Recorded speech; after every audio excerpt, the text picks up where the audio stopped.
Hi all, I'm Ranjana Kumaravel. So இன்னைக்கு பாத்தீங்கன்னா நம்மளோட ஆபீஸ்க்கு ஒரு கஸ்டமர் வந்திருந்தாங்க. சோ அவரோட சன்னுக்கு வந்துட்டு இன்வெஸ்ட்மெண்ட் ஸ்டார்ட் பண்ணணும்.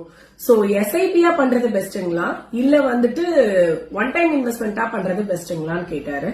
அவர்கிட்ட நான் ஒரு சின்ன எக்ஸாம்பிள் சொன்னேன், அதையே சொல்றேன். இப்போ எஸ்ஐபி பாத்தீங்கன்னா ஒரு 5000 எஸ்ஐபி இப்ப ஸ்டார்ட் பண்றாருன்னா அவருக்கு ஏஜ் இப்ப 23 இயர்ஸ் ஆகுது.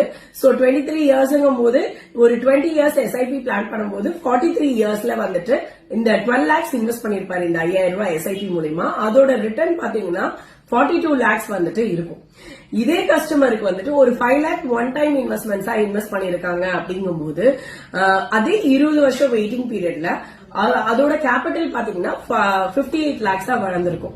சோ நீங்களே நினைப்பீங்க, சோ எஸ்ஐபில வந்துட்டு 20 இயர்ஸ் டைம்ல வந்துட்டு 12 lakhs இன்வெஸ்ட்மெண்ட்ஸ்ல வந்துட்டு உங்களுக்கு வந்துட்டு 42 lakhs இருக்கு.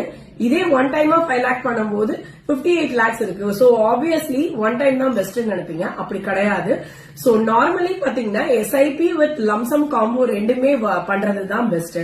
ஏன்னா எஸ்ஐபி பாத்தீங்கன்னா டிசிப்ளினை கிரியேட் பண்ணும். எவ்ரி மந்த் அவங்களோட அக்கௌண்ட்ல இருந்து டெபிட் ஆகுறதுனால ஒரு சேவிங்ஸ் ஹேபிட் வந்துட்டு அவங்களுக்கு பழகும், ஒரு கமிட்மெண்டா வச்சுப்பாங்க. லாங் டேர்ம்ல அது ஒரு அவங்களுக்கே தெரியாம ஒரு பெரிய வெல்த்தை கிரியேட் பண்ணி கொடுக்கும். அண்ட் ஒன் டைம் இன்வெஸ்ட்மெண்ட்ஸ் பாத்தீங்கன்னா அவரோட ஸ்ட்ராங் பவர். இப்ப ஒன் டைமா அவரால் எவ்வளவு பண்ண முடியுமோ, இப்ப நான் 5 lakhs ஒரு எக்ஸாம்பிளுக்கு தான் சொன்னேன். ஒன் டைம் வந்து 10,000 ரூபாய் 5,000 ரூபாயில இருந்தே இருக்கு. நீங்க 50,000 ரூபாயும் பண்ணலாம், 1 லட்சம் ரூபாயும் பண்ணலாம். So motive of this video வந்து பாத்தீங்கன்னா எஸ்ஐபி வித் லம்சம் இதோட காம்போல பண்றது வந்துட்டு always will be benefit. So எஸ்ஐபியும் பண்ணுங்க, ஒன் டைமும் பண்ணுங்க. காம்போல பண்ணும்போது தனித்தனியா பண்றதை விட you will enjoy both the benefits. இதே மாதிரி யூஸ்ஃபுல்லான கண்டென்ட்டுக்கு நீங்க சஞ்சனா எம்எஃப் வெல்த் யூடியூப் சேனல்ல வந்துட்டு நீங்க சப்ஸ்கிரைப் பண்ணி வச்சுக்கோங்க. அண்ட் உங்க ஃப்ரெண்ட்ஸ் அண்ட் ஃபேமிலிக்கு வந்துட்டு நீங்க ஷேர் பண்ணிக்கோங்க. அண்ட் இன்ஸ்டாகிராம் பேஜ்லயும் நீங்க ஃபாலோ பண்ணிக்கோங்க. தேங்க்யூ.